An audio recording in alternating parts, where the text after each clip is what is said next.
real quick story time. So back in about the middle of winter, the battery on the 4runner here totally crapped the bed on me.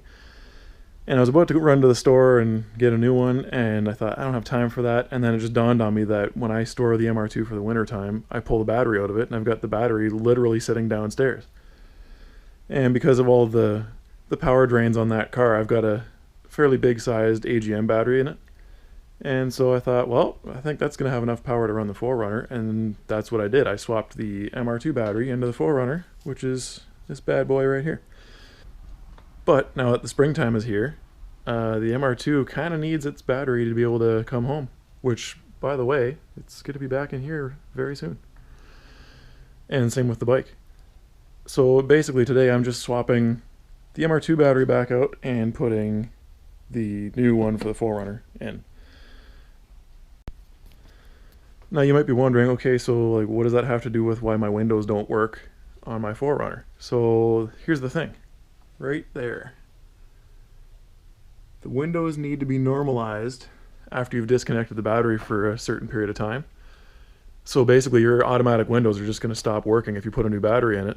And there's just an extra step that you have to do in order to make them work again. No big deal, super simple, super easy.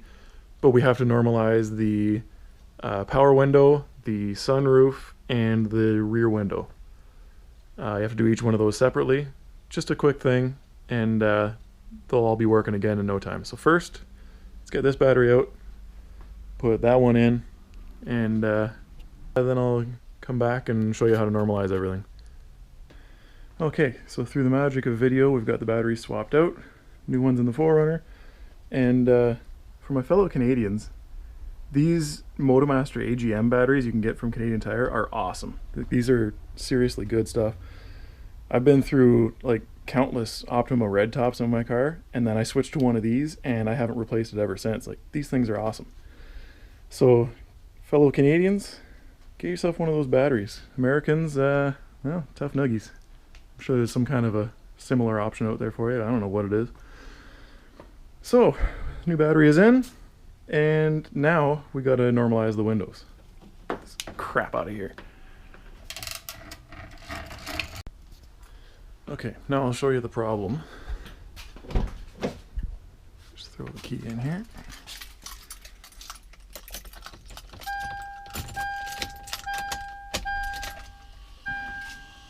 Now normally these things have automatic windows, right? One touch and it goes all the way down. But as you can see, got nothing. So we got to fix that.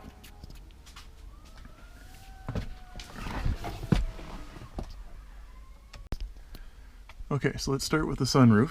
Got the switch right here. So for all of this normalization stuff, really all you're doing is cycling the window all the way open and then all the way closed.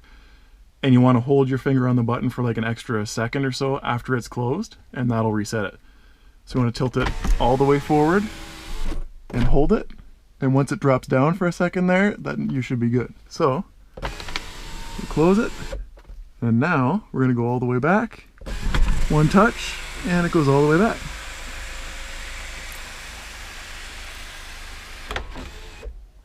And we'll hit it, make sure it goes all the way forward.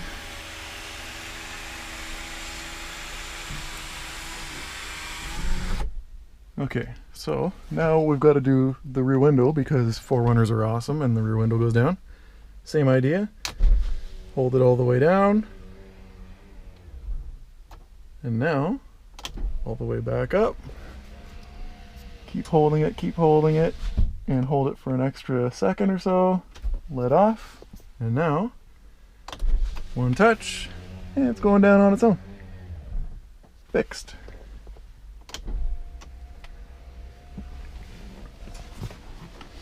And now the last one, we'll do the driver's door. Again, hold it all the way down. And all the way up, keep holding it. Hold it for an extra second. Let go, and now, good to go. So,